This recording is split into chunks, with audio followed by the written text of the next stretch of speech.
baga ayyaana dhalachuu gooftaa keenyaaf fayyisaa keenyaa gooftaa keenya Yesuus Kiristoosiin hunduma keenya nu ga'een jedha. Ani Luba Kabbadee Bayyanaan jedhama. Waldaa warra Wangeelaa Makaana Yesuus Sinodosii Jimmaa keessaa kutaa babal'ina Wangeelaa irratti kan hojjedhudha. Waa'ee dhaloota gooftaa keenyaa Yesuus Kiristoos waa'ee dhalachuusaa ergaa gabaabduu dubbachuun barbaada. Ayyaanni kun maadha? Maaliif kabajna?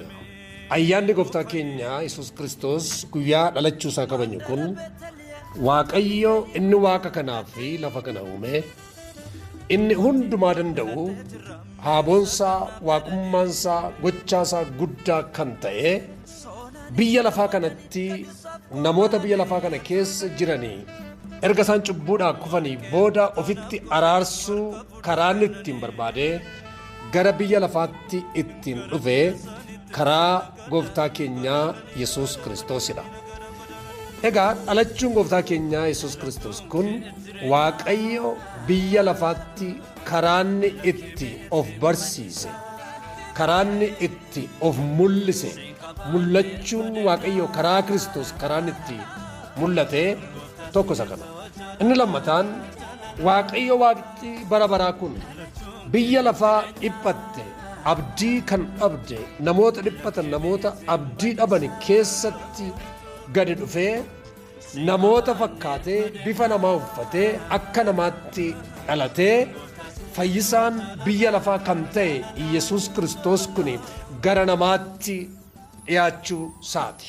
Inni sadaffaan Waaqayyo fayyina ilmaan namootaaf nama ta'ee kan dhalate, nu fakkaatee kan dhufe, nuun kan fayyise fayyisaan inni dhalachuusaa nutti mul'isa.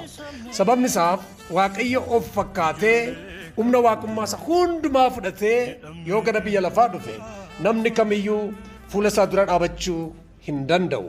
Inni arfeffaanii sababa cubbuudhaan namoonni karaa gadhiisanii karaa Waaqayyoo irraa deemanii utuu isaan cubbuudhaan jaanja'aa jiranii ilmi Waaqayyoo immoo Yesuus Kiristoos guyyaan itti gara biyya lafaa dhufee karaa ta'ee jireenya ta'ee ifa ta'ee dukkana biyya lafaa kana ibsuudhaaf dhalachuu isaati.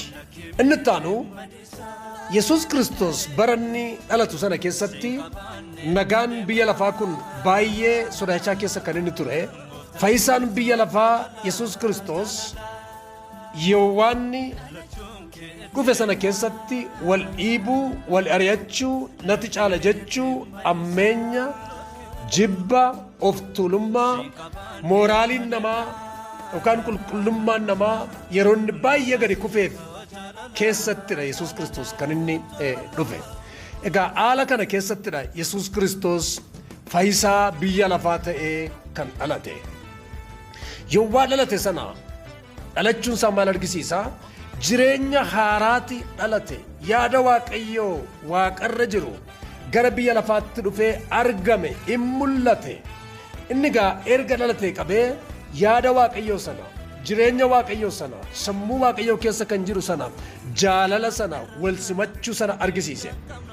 Jaalala argisiise sun maal inni? Tokko namaaf Waaqa gidduutti jaalala kan uume, lammata namaaf nama gidduutti jaalala kan uume, sadaffaan namaaf uumama gidduutti jaalala kan uume isatti dhalate guyyaa har'aa kana kan kabajnu dhalachuu gooftaa keenya Yesuus Kiristoos kan kabajnu.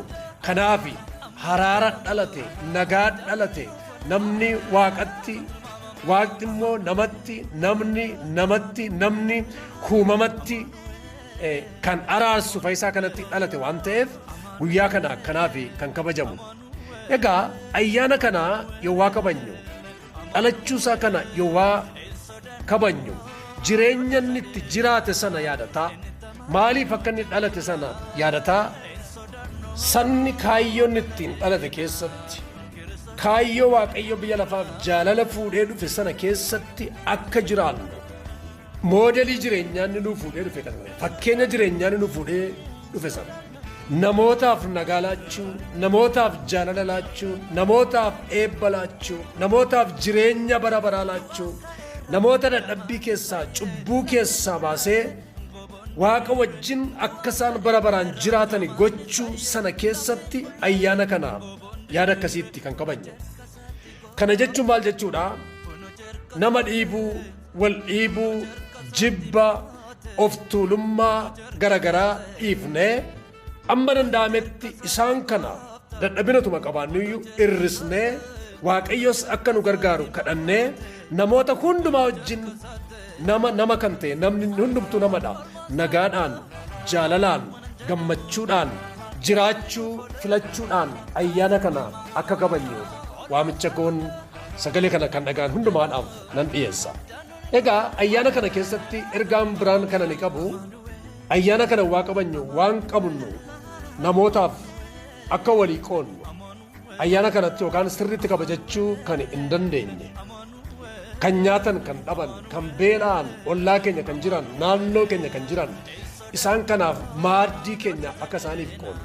Kan biraan haala rakkisaa keessa kan jiran, biyya keenya keessa iddoo garagaraa kan jiran kana mana isaaniirraa kan buqqa'an, qe'ee isaaniirraa kan buqqa'an ayyaana kana maatii isaanii wajjin iddoo tokko taa'anii ijoollee isaanii wajjin, fira isaanii wajjin kabajuu kan dadhaban namoota hundumaa yaadataa, isaaniifis kadhataa, warra naannoo keenya jiran immoo hospitaala kan jiran, hospitaala kan ciisan, ijoollee abbaaf haadha kan hin qabne, dhukkubsatoota garagaraa iddoo garagaraatti kan kufan hiyyeessota yaadataa jaalalaan ayyaana kana akka kabajnu waamicha koon maqaa waaqayyootiin nan dhiyeessa.